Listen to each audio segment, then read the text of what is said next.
the Golden Ray Rex inside the shipwreck.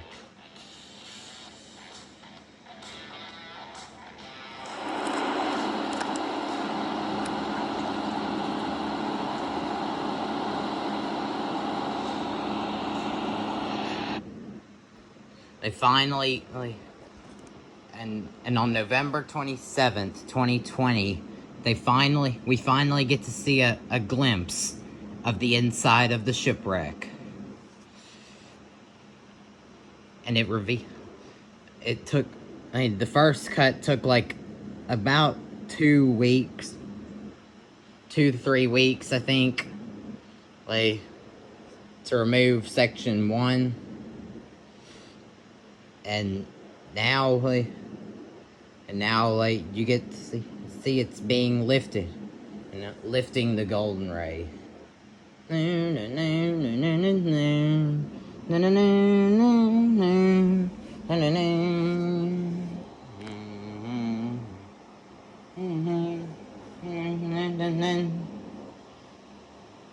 Finally, after 2 to 3 weeks, we finally get a glimpse of the inside. So,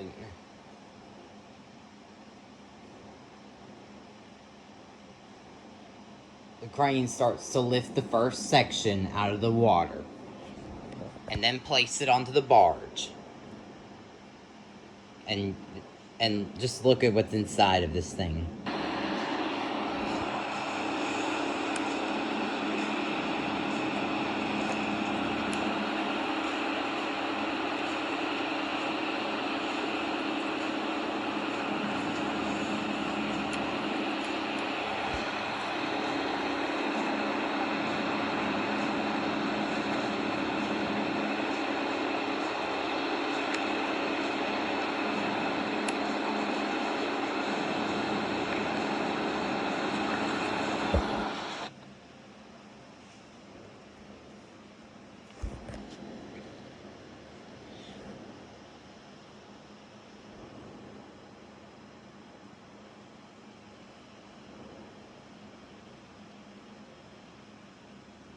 Alright. I'll get to that in a moment. In a little bit.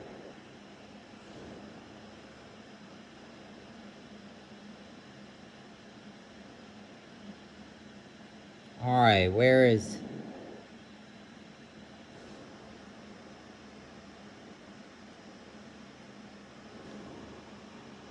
Alright, I'm gonna try to find this.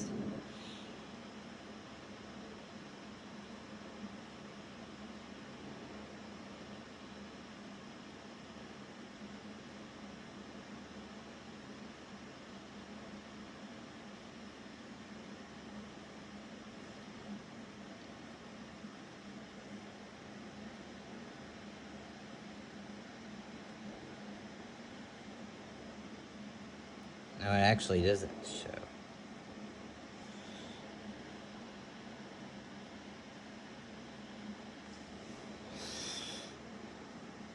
Hold on, let me try to find it lifting.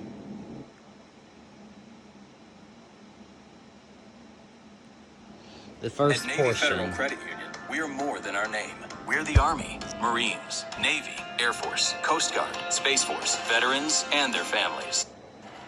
We're going to take a live look at the Golden Ray in the St. Simons Sound. After more than 3 weeks of cutting, the first chunk of the capsized Golden Ray has been lifted and set on a barge to be recycled.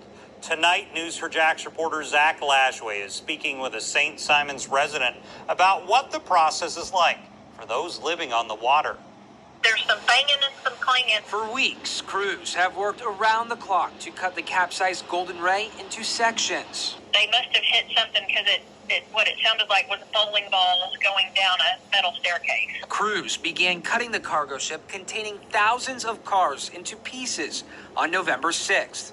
22 days later, the VersaBar 10,000 lifts the first section into the air and onto a barge. It's been really interesting. We've seen a few things sort of fall out of the lifted section, and with the binoculars binoculars, we can see cars and things inside that lifted section on all the floors.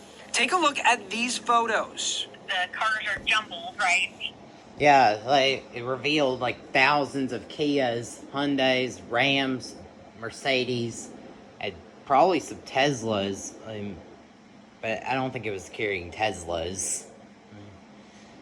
I mean, because one looked like a Tesla, but honestly, I don't think it was carrying Teslas.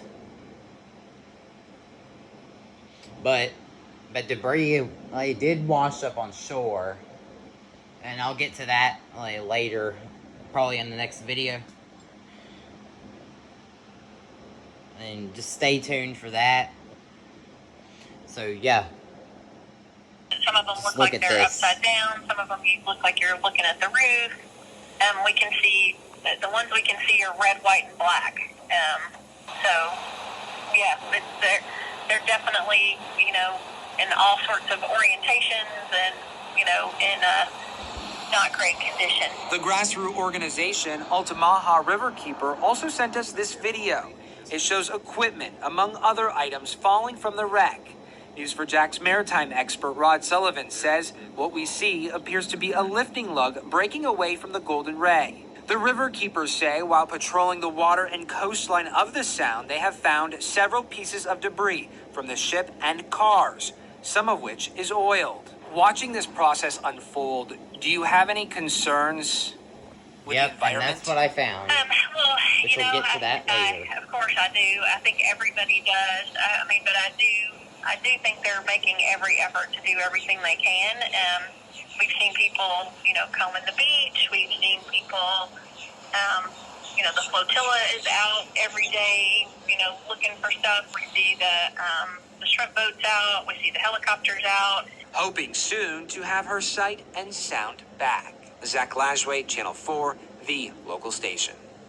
With ADP, you can So yeah, like, I'll go to my little museum, like, in a little bit once I get to the March, like, update. So yeah, like,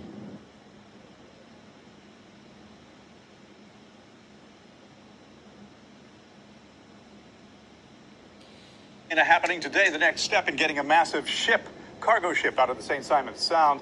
Right now, an equally massive heavy lifting crane is on its way to the Sound. So it left. Pier is the capsized Golden Ray. This is my first time seeing this in person, and I can tell you it is very. here, I In want to, 14 months, not much has changed. The ship is still there, with more than 71,000 tons on board, including new vehicles. When the heavy lifting crane called VersaBar 10,000 arrives, this will mark the beginning of the salvaging process that's expected to take several days. VersaBar 10,000 is the largest flag-owned and operated lift vessel in the country. The VB-10,000 is a 7,500-ton lift vessel. It's a bit of a unique vessel, as I'm sure everybody has seen. Matt Fish is the maritime operations manager of VersaBar 10,000. It's a dual barge system with 2 overhead cranes that each contain 2 lifting blocks. So that gives us 4 crane blocks, which is quite different than a lot of typical construction vessels, in that we can control center of gravities and manipulate the packages that we're lifting. VersaBar 10,000 and its predecessor, VersaBar 4,000, have worked more than 100 salvage jobs. The Golden Ray is slated to be next. Crews will use the crane to cut the 660-foot cargo ship into 8 sections, then place the slices onto barges that will eventually be recycled in Louisiana. Fish says the lift will be done by cameras and spotters. When it comes down to all lifting operations, So, yeah. we'll be so yeah, this section was believed to be, to have weighed approximately 4,000 or 3,000 tons, or probably 5,000 tons. But it was placed onto the barge. Louisiana. Yeah. Fish says the lift will be done by cameras and spotters. when it comes down to all lifting operations, So yeah, they removed it first section, and a few sections later. Yeah, this section was probably weighed, yeah, like I was saying, it probably weighed like 5,000 tons. And we'll do debris removal next. So yeah, like, also I want to talk about what happened, during the salvage.